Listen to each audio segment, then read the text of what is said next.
大家好，欢迎收听掌灯静读。决定结婚前，男友初恋给我发了一段视频，画面中江畅虔诚地亲吻着女孩，看她的眼神缱绻而深情。当天晚上，我提出了分手，江畅却红着眼哀求挽留。毛毛，你不是从小就喜欢哥哥吗？我不会分手的，你说过不会离开我，你说过的。傍晚6点20，江畅准时开了门。今天的鱼真不错，他一手提菜，一手熟练地打开鞋柜，弯腰换鞋。江畅人高，脚也大，挤着一双我从超市随意买来一点都不合适的拖鞋，看起来颇有几分委屈。毛毛，不要老是看电脑，对眼睛不好。晚上唱歌做你最爱吃的清蒸鲈鱼。我神色淡淡，转过身去看他。江畅抬头，带着笑意的脸一僵，似是没想到本该在书房写策划的我会站在落地窗前。他突然慌乱起来。毛毛，事情不是你想的那样，我饿了。在他准备开口解释的那一瞬间，我轻轻出声打断了他。江畅一愣，旋即松了口气。我就知道乖宝肯定是相信我的，过来摸了摸我的头，他笑得十分欣慰。真是没白疼。说完，江畅提着塑料口袋，脚步轻快地去了厨房。厨房里传来水声，我慢吞吞地走到茶几旁，伸手拿起一个橘子，把它剥皮抽筋后往嘴里塞了一半。酸甜的汁水迸溅，我想起刚才楼下的场景，高大帅气的男人和漂亮纤细的女人在戏谑中相拥，男俊女靓，画面异常养眼。江畅应该很开心吧，毕竟那是他的初恋女友，被他纹在手臂上的白月光，杜丽书。我吃下第二瓣橘子，猛然记起10年前的夏天，我也是这样吃着青皮橘，看着18岁的少男少女隔着一束玫瑰，在昏暗的街灯下热烈的拥吻。所有人都在欢呼，而13岁的我伤心且愤怒。我讨厌极了眼前的场景，尤其在看见江畅眼里满满的爱意后，那颗青皮橘突然变得又酸又涩，吃得我舌尖发苦。好在都过去了。吃饭啦！江畅带着笑意的声音传来。我把橘子皮扔进垃圾桶，走进卫生间，认真的洗手。等我出来，桌子上已经摆好了2菜1汤。江畅系着围裙，看起来分外贤淑。30岁的他，比起当年成熟稳重许多，眉目却仍旧俊朗。坐呀，愣着干嘛？江畅仔细地把鱼眼睛夹到我碗里，嘴角勾起一个小小的弧度，鱼眼明目。我看着那颗圆圆的眼珠，迟迟没有动筷。江畅脸上的笑意逐渐浅淡下来，直至消失。他看着我，神色倏尔，变得十分苍白。屋子里静得可怕。我别开眼，低头看着自己刚做的指甲，语气轻描淡写：唱歌，我们还是做兄妹吧。说什么傻话？江畅逃避似的往我碗里夹了块鱼肉，艰难地笑了笑：快吃啊，毛毛，你不是最喜欢吃鱼了吗？喜欢吃鱼的是杜丽书。我抬头认真地看着他。唱歌，我不喜欢吃鱼，更不喜欢吃鱼眼睛。也怪我以前总和黎书姐抢鱼吃，让你误会了。提起杜丽书，江畅急急忙忙就开始解释：毛毛，你听我说，刚刚在楼下我抱他，是因为他说想要个正式的告别，以后他会留在英国，再不回来。毛毛，我和杜丽书早就结束了，真的，我只爱你。说到最后，他眼里已然浮现出哀求。我当然知道他说的是真的，毕竟杜丽书会回来，是我一手促成。至于那个拥抱，也在我意料之中。但是我不信，我摇了摇头，看起来固执极了。当年你那么喜欢他，甚至还将他的照片纹在了手臂上，怎么可能说不爱就不爱呢？其实江畅说过要把它洗掉，但我觉得洗掉太疼了，不必伤害自己的身体去证明什么。那时候我还喜欢他，但已经没有年少时那么喜欢了。你说过不在意的，毛毛，你说过你爱我，爱我的一切。江畅眼周红了一圈。你小时候还说要做我的新娘子，怎么能说话不算数呢？到底是谁说话不算数呢？小时候的我是真的喜欢这个住在我隔壁的漂亮哥哥，从小到大数不清说了多少次长大要嫁给他。而每次江畅都会笑着点头，那毛毛要快快长大，哥哥等你做我的新娘子。说完，他还伸出手和我拉钩。拉钩上吊，100年不许变，变了的人是小狗。于是我当了真，每天都在盼着长大。等啊等啊，等到后来杜黎叔成了他的女朋友，我才惊觉，原来那些话都是哄小孩子的。江畅骗我，他根本就没打算等我，所以现在我也不打算等他了。我那时小，不懂事，我笑了笑，看见江畅难过，心里却泛不起一丝波澜。唱歌，你说过的，小孩子哪里知道情情爱爱是什么？江畅凄然地笑了起来，说这么多，毛毛，你就是不想要我了。决定分手的前几天，我一直在脑海里复盘着同江畅的过往。明明已经过去了那么多年，但猛然回想起来，又觉得他们好像就发生在昨天。9岁那年盛夏，江妈妈带着江畅搬到回风巷。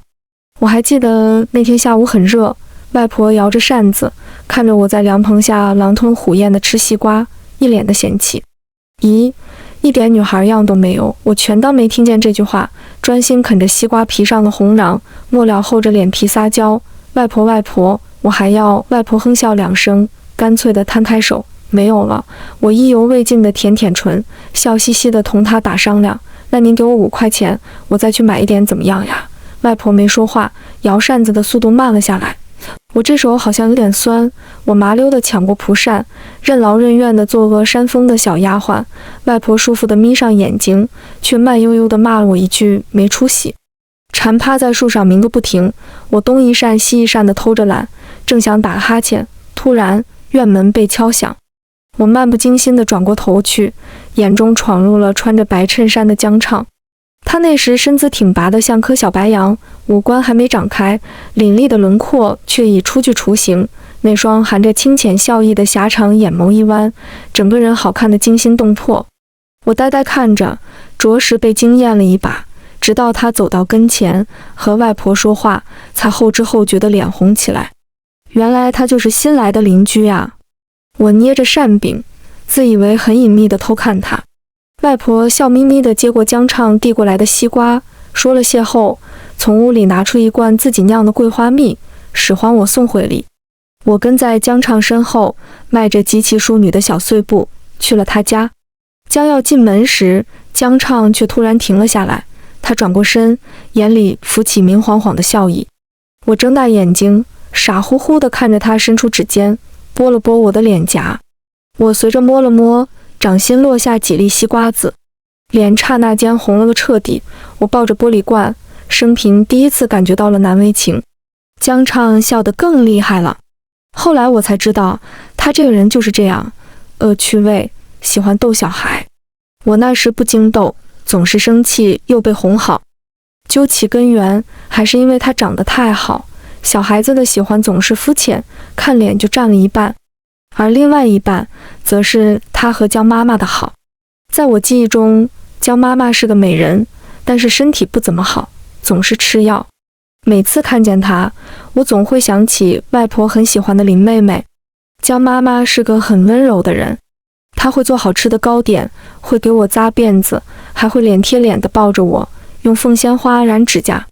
在她口中，江畅是哥哥，而我是妹妹。哥哥要让人妹妹啊，江妈妈总是这样说，就好像我也是她生的小孩。我到现在都还记得她在院子里打理花草的模样，长发盘起，一身淡雅旗袍，暖暖的阳光洒下，为她铺了一层圣洁柔和的面纱，真漂亮啊，就像仙女一样。江畅随了她妈妈，生就一双多情眼。每当他们专注地看着谁时，总会让人生出一种被偏心宠爱着的错觉，所以我很喜欢黏着江妈妈，也很喜欢黏着江畅。外婆没空的时候，江畅会顺路接我放学。他接过沉甸甸的书包，大手一伸，拉着我慢悠悠地往家走，有时是和他的朋友一起，有时就我们俩。回到家，江妈妈会做好吃的杭帮菜，吃完饭，江畅就带着我去买糖。巷子里的大人提起我，都是在背后悄悄地说一句：“哦，你说苏毛毛啊，那是个没爹没妈的可怜小孩。”但小孩子就要直白许多，他们编了童谣，跟在我身后一边笑一边唱：苏毛毛呀，没爹娘呀，门前坐呀，像根草啊。这一幕被带我买麦芽糖的江畅撞见，于是那些讨人厌的男孩全部被他用拳头警告了一遍。买完糖，我们在梧桐树旁的台阶上坐下。江畅看着只顾着吃糖的我，伸手弹了弹我脑门，嗓音清朗。平时在家跳得8丈高，一到外面就哑火。苏毛毛，你可真出息。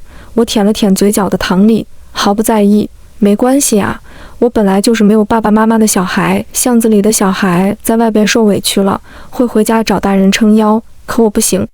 每次提起爸爸妈妈，一向爱笑的外婆总是抬头望天，不说话，眼角的每一条皱纹里都藏满了痛意。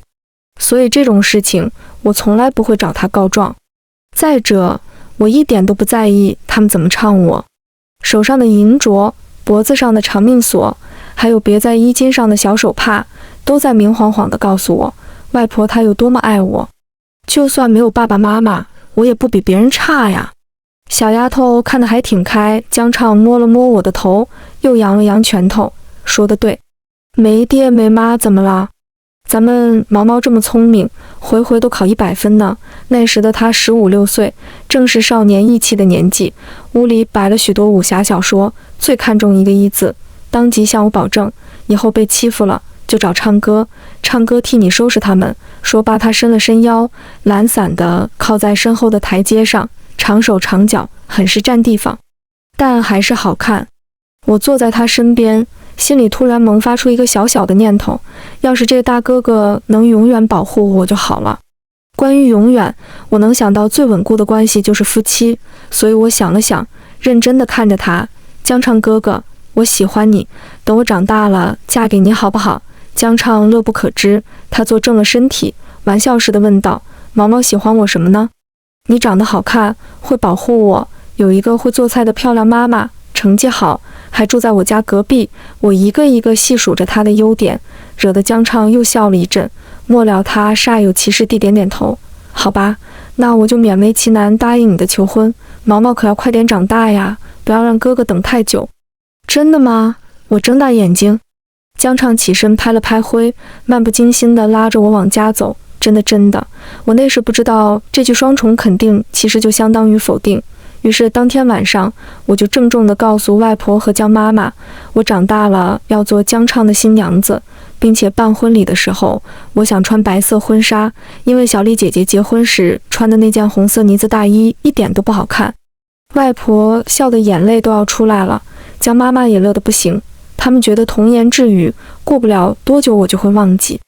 但我对江畅的喜欢真的不是说说而已。天色渐暗，夜色将整个城市吞没，灯光明亮，我和江畅坐在餐桌旁，看着桌上的饭菜慢慢冷掉。18岁的江畅肆意张扬，28岁的江畅洗手做羹汤。在我喜欢他的时候，他不喜欢我，而在他喜欢上我之后，我却又渐渐开始不喜欢他。可是我在江畅身后追逐了那么久，沉没成本太高了，实在是不甘心及时止损，再加上那张脸的容色仍旧让我留恋，所以2年前我还是答应了他的告白。江畅开心地把我抱起来转圈圈，而后在我额头克制地落下轻轻一吻。我还记得当时他眼里的巨大惊喜，夹杂着一丝无措和小心翼翼，像是碎过一次的瓷器，再经不起丝毫拒绝。而我当然不会拒绝他，我要得到他，给自己的青春一个交代。其实和江畅在一起之后，我们也曾有过热恋期，但当新鲜感褪去，我的爱意愈发浅淡，江畅却越陷越深。他或许是察觉到了对我愈发的好，愧疚感让这段感情又延续了很长一段时间，直到后来杜丽书加上我的联系方式，他仍旧对年少时的爱人念念不忘，我也下定决心提出分手。然而江畅却固执地不肯同意。当年江妈妈的去世，杜丽书的不辞而别，将21岁的江畅击得粉碎，是我一片一片地把它捡了起来。也是从那时起，他的情绪就开始变得不稳定。此刻他崩溃地捂住眼睛，想不通为什么，怎么就不喜欢了呢？毛毛，我们才在一起2年，你怎么就不喜欢我了呢？我轻叹一声，思及这些年的点点滴滴，心下也有点不忍。唱歌，一定要问得那么清楚吗？我只是想知道为什么。江畅激动起来，随即隔着桌子紧紧地攥住了我的手，神色不甘又委屈。毛毛，你喜欢我那么多年，怎么会说不喜欢就不喜欢呢？是不是我哪里做得不好？你告诉我，我改，真的，我改。说到最后，他的语气已经有点哽咽。我缓慢但坚定地抽出了手，轻轻靠在椅背上，平静地看向江畅。唱歌，你还记不记得13岁那年，你对江一说带我出去玩，实际上却是带着我去看了杜丽书的演出。也是那天，我见证了你们的定情。我当时想，要是我没有比你小5岁就好了。如果我早生几年，你喜欢的人一定是我，而不是杜丽书。可是后来我长大了才想明白，就算那时我和你年纪一样，你还是不会喜欢我的。我在你眼里永远只是个小孩。后来我又见证了你们的热恋、纠缠、分手，以及你不顾自尊的挽留。江畅年轻时最真挚热烈的爱意，早已被另外一个人捷足先登。我笑了笑，看着脸色愈发苍白的江畅，感叹道：人啊，真的很奇怪，得到爱人之后，总会对他过去发生的事情耿耿于怀，我也不例外。可是现在的我只爱你呀！江畅猛地站了起来，跌跌撞撞地来到我的身边，而后单膝跪下，哀求似的仰视着我。我和杜丽书早就结束了，毛毛，你不能拿着过去的错误来惩罚现在的我，这对我不公平。唱歌，你没有做错什么。摇了摇头，我伸手想要把他拉起来。人都有过去，没必要去否定自己。既然你能忘记杜丽书，爱上我，那么也一定能忘记我，爱上别人，不是吗？然而江畅却不肯起来，他反手握住我的手腕，神经质地哭了起来。我能怎么办呢？毛毛，已经发生的事情，我没有办法改变啊！我不要分手，毛毛，不会有别人了，我只爱你，你别不要我，软弱破碎。这不是我喜欢的江畅，我喜欢的是10年前那个意气风发的江畅，那个未曾被人染指过、干干净净的清俊少年。而眼前的这个人只会让我感到厌烦。黏腻的纠缠磨光了我最后一点温情，心脏不可抑制地变得冷硬。我揉了揉额角，嗤笑一声：唱歌，其实我本来是打算和你结婚的。江畅愣了愣，然而下一秒我语气一变，决然地甩开他的手。可是你不配。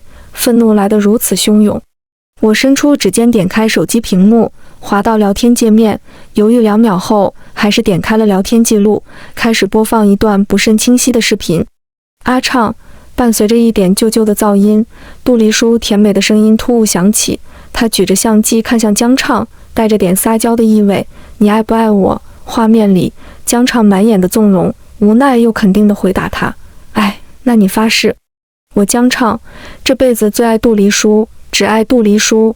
年轻的他和他热烈地相爱着。江畅俯身，虔诚地亲吻着杜丽书腹部的那颗小痣，看他的眼神缱绻深情。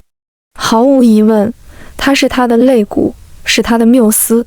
我一直坚信，爱是纯洁的茉莉，是灵魂的契合，是像水一样清澈透明的东西。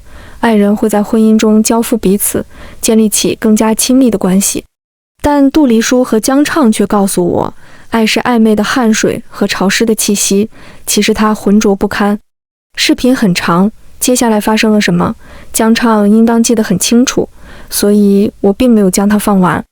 成年人吗？总要给彼此留点体面。江畅脸色枯败得厉害，他张了张口，却不知道要说些什么，最后只能无力地捉住我的裙摆，高大的身体微微颤抖着，脆弱的像是又碎了一次。我扯出他手中的布料，毫不在意他的感受，甚至是有些恶毒地看着他，冷笑道：江畅，你知道吗？你就像一盘沾满别人口水的清蒸鱼，即便回锅再蒸上无数遍，也还是不干净。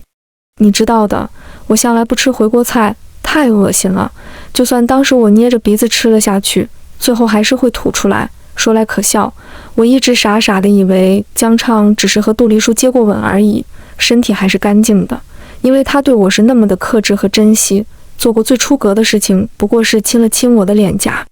我一向不要别人用过的东西，如果2年前我知道这件事，我再喜欢江畅也不会和他在一起。而江畅分明了解我的脾气，却还是选择了隐瞒逃避，所以我才会愤怒又恶心。你嫌我脏，江畅绝望地看我，脸上透出凄哀的艳色。可是毛毛，只有那一次，真的就只有那一次，鼓噪的心绪平复下来，我神色漠然。一次和千万次又有什么区别？不干净就是不干净，恶心就是恶心。江畅跌跌撞撞地离开了。我坐在冰冷的饭菜旁，内心五味杂陈，或许还是有点愧疚，但也确实觉得解脱。没办法，我已经不爱今时今日的江畅了。爱是天时地利人和的集合，它因缘分而生。当年的我和江畅没有缘分，就注定了今后也不会有，所以突然不爱了，也很正常。时间会冲淡一切。和江畅分手后，我仍旧按部就班地过自己的生活，唯一的变化不过是开始自己做晚餐。杜黎叔回了英国，走之前我们见了一面。咖啡馆里，他的笑容里透出几分苦涩。你赢了，他说他恨我，说我毁掉了他的生活，还说这辈子都不想再看见我。我沉默不语，拿出手机，当着他的面删除了聊天记录后，才开口淡淡道：你发给我的视频，包括所有聊天记录，我都已经删除掉了，不会从我这里传出去。虽然听起来真的很多管闲事，但我还是想说一句，这个世界对女性的恶意无处不在，最好是保护好自己的隐私。杜黎叔愣愣地看着我，你不讨厌我吗？我从来没有讨厌过你，当然了，更谈不上喜欢。我将手机放进包里，临走前看了他一眼。对不起呀，当年总是故意抢你的鱼吃。还有，你跳舞的样子很好看。不得不说，恢复单身最直接的好处就是我的工作效率大大提升，这个月接了2笔大单，奖金十分可观，总算有了件值得高兴的事情。吃过午餐，我靠在观景台的栏杆上，迫不及待地给外婆去了视频。去年退休后，外婆一直和朋友们四处旅游，就连过年都只在家待了半个月。算算时间，现在应该已经到了大理。视频请求几乎是一拨过去，就被外婆接通了。小老太太的声音夹着风声，神色兴奋地让我看她身后的画面。毛毛，而海边好多海鸥啊，我们买的面包都被他们吃光了。语气里满满的快活，听得我忍不住露出了一个笑。外婆一直不知道我和江畅在一起了，所以现在分手了，自然也就没有必要告诉她。看了看洱海今天的天气，我笑着回话，帮我向宋奶奶问好。外婆，洱海边风大，你们记得披件衣裳，别着凉了。哎呦，知道了知道了。外婆随意敷衍着，随即又叛逆的小声嘀咕了一句：我才不穿呢，拍照多不好看啊。哎呀，这里的信号怎么那么差呀？挂了呀，似乎是预料到我要开始对她批评教育，外婆立马以信号不好为由，动作利落地挂断了视频通话。我看着手机，被她给气笑了。老小孩，越老越小孩，这些年外婆年纪渐长，叛逆指数也是不断升高，叫人哭笑不得。小老太婆，我屈起手指，轻轻地敲了敲手机壁纸上的外婆，回来非得念叨你3天3夜不可。说罢，我点开聊天界面，一张一张地看着她发过来的照片。正看得认真时，一道身影靠了过来。毛毛姐，我转过头去，许玉像条小狗一样，可怜巴巴地看着我。你现在单身了，能不能考虑一下我？我有些错愕，随即又不可抑制地感到好奇。我没和任何人提过分手之事，你怎么知道的？许玉小心翼翼地看了看我，抿了抿唇。你戴了2年的手链。我下意识地看了一眼空荡荡的左手手腕。和江畅分手后，我把他送给我的礼物全部打包寄给了他，包括这条手链也一并还了回去。许玉倒是细心，这都能发现。不过我才刚分手，不想这么快就进入另一段感情，我果断拒绝了他。许玉也不沮丧，他抬着一双狗狗眼，看着我的神色十分认真。我没要你现在就答应我的意思，我只是想告诉你，我也可以是你接下来的选择之一。话音刚落，许玉的脸就红了耳后。而即便如此，他还是很坚定地告了白：毛毛姐，迄今为止，我只喜欢过你一个人。许玉比我小2岁，是我的学弟，在我印象中，他一直是个很乖很听话的大男孩，就是人有点腼腆，经常是看他一眼就开始害羞。但言归正传，他的能力一直是在线的，所以前段时间他来到我们公司实习，我才会主动提出要带着他。他也是倒霉，在学生会时就归我调教，实习了又落到我手里。而现在他说他喜欢我，说实话，我有点意外，又不可避免地觉得有点感动。许玉就像从前的我清楚地知道年下对年上的喜欢有多么真挚，所以我不会因为他比我小2岁，就把他当成什么都不懂的小孩。这是对他的不尊重，也是对我自己的否定。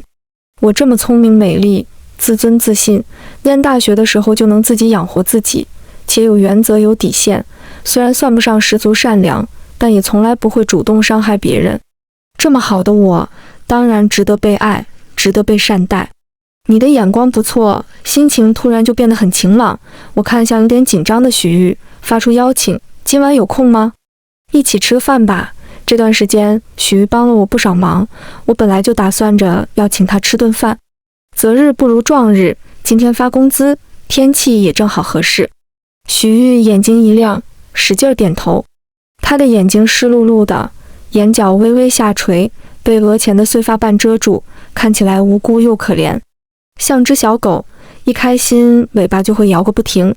我没忍住泼了盆冷水，提醒他道：先说好，这顿饭我请，而且只是为了表示工作上的感谢，不代表是在对你的喜欢负责。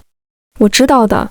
许玉连忙表明自己的态度：喜欢你是我自己的事，不会打扰到你的。小狗眼睛一弯，尾巴又开始甩了起来，浑身上下止不住的雀跃。能和毛毛姐一起吃饭，好开心啊！很好，我低估了许玉的粘人程度。地铁上，我揪着小狗的背包带子，找了个座位坐下。第6次了，我看着坐的比幼儿园小朋友还规矩的人，说不清到底是生气还是好笑。这次挺聪明，还知道披件外套伪装自己，可惜了，背包还是那一个。许玉眼神闪躲着：毛毛姐，我说我顺路你信吗？我面无表情，我看起来很像傻子吗？许玉默默低下了头，像是淋了雨的小狗，看起来垂头丧气的。对不起。看了看手表，我下意识地把右腿搭在左腿上。说为什么跟着我？想送你回家，怕你不同意。许玉小声回答道，同时迅速伸手把我的右腿推了下去，对脊柱不好。给我气笑了，实在是没绷住。我咬了咬唇，忍住笑意。你都没问过我，怎么就知道我不会同意？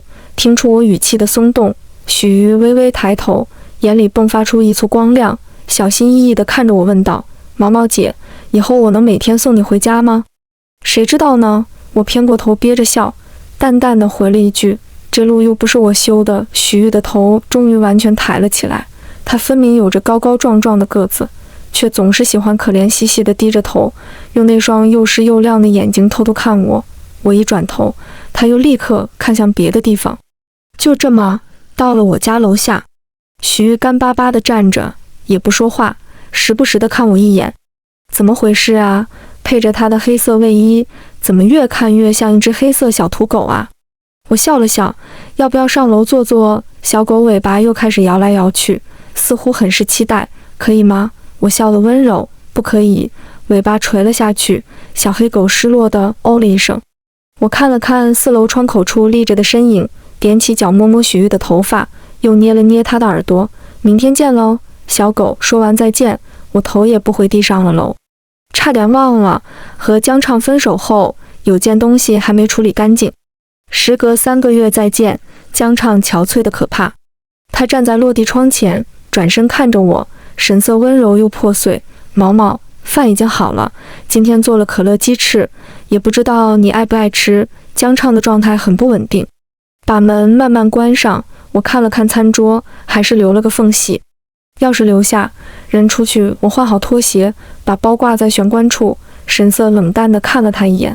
如果你不想逼得我另外找房子的话，以后就别再来了。江畅安静地看着我，眼神空洞。吃啊，毛毛，菜冷了就不好吃了。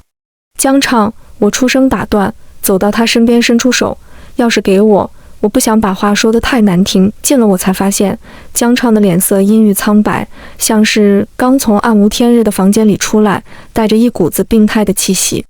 老天真是厚爱这张脸，堕落与颓废都没有毁了他，反而愈发有种花朵凋落的绝望美感。江畅没动，看着我痴痴的笑。毛毛，我不脏了。他慢慢抬起手，将布满细小伤口的手臂展示给我看。我买了好多沐浴露，用刷子把自己洗得很干净。真的，我不脏了，你别不要我，好不好？江畅，我厌烦极了眼前的景象，像是回到了江畅被杜梨树抛弃后的那2年。他无数次地把我推开，又无数次地用伤害自己的方式逼着我回来，好像只有经过了这些磨练试探，他才会放心地让我留在他身边。你是不是以为这样做，我就会像当年一样心疼得要死，然后留下来？你是不是以为伤害自己的身体，就能用道德感绑架我，控制我？我告诉你，江畅，不可能。江畅高大的身体轻易被我推开，旋即踉跄着瘫坐在了地上。我扯住他的衣领，逼视着他。如果不是当年江怡临终前的拜托，我怎么可能在你身上浪费这么多时间？江畅，你现在这个样子，到底对得起谁？江畅愣愣地看着我，眼泪顺着脸颊滑下，看起来分外的脆弱。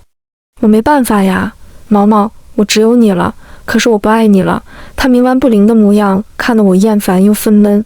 唱歌，我真的接受不了，一看见你我就会想起那段视频，真的很恶心。我没有办法忍受你刻满别人印记的身体。江畅的脸白了又白，良久，他突然伸手握住了我的手腕，眼神悲怆又绝望。毛毛，你喜欢刚刚那个男孩子对吗？我没挣开他的桎梏，语气冰冷到极点。是又怎样？这和你有关系吗？似乎是下定了某种决心，江畅对着我笑了笑，温柔地喃喃着，没关系，毛毛喜欢谁，想和谁在一起都可以，只要毛毛开心就好。你放开我。我皱紧眉头，想要甩开他，下一秒却被紧紧抱住。可是毛毛，你不能丢下我。他急切地看着我，像是濒死的雀，渴求主人的怜惜。我有好多钱，都给毛毛好不好？还有我的脸，毛毛不是从小就喜欢哥哥的脸吗？我不要名分，只要能留在毛毛身边，真的，我会做一个合格的情人，绝不会打扰到毛毛的恋情和婚姻。我不要。江畅的触碰已经让我觉得难以忍受，我不由得提高了声音，你的一切我都不要。毛毛，江畅，你放手。心里已经开始后悔，早在发现江畅时，我就应该立刻报警，不然也不会被他缠上。然而下一瞬，门砰的一声被推开。毛毛姐，许玉冲进来扯开江畅，把我护在了身后。你再不走，我就报警了。江畅踉跄着站了起来，看向许玉的眼神里满是极度不甘，挟裹着浓烈的恨意。眼看两人就要开始互扯头花，我赶在江畅开口前说话了，明天我会开始找新住处。江畅，这都是你逼的。江畅看着我，又开始掉眼泪。毛毛，我不是想逼你走，我只是想要一点爱。我说了我给不了，也不会给。语气中的不耐化作一柄柄钢刀。我眼神冰冷，毫不留情地挥向江畅。如果你再纠缠，我会离开这座城市，让你永远都找不到我。江畅的目光绝望至极，别这样对我，毛毛，你知道我是怎样的人。我漠然地看着他，丝毫不为所动。如果不信，大可以试试看江畅到底是把钥匙留下了。但我这个人一向说到做到，说要搬走，第二天就开始找新住处。在许玉的帮助下，我很快找到了何心怡的房子。搬家那天，他忙上忙下，帮我跑了一天。我心里过意不去，提出要带他去吃顿好的。不用了，毛毛姐。许玉眨巴着黑亮的小狗眼，期待满满的看着我。今天晚上去我家，我给你做饭吃好不好？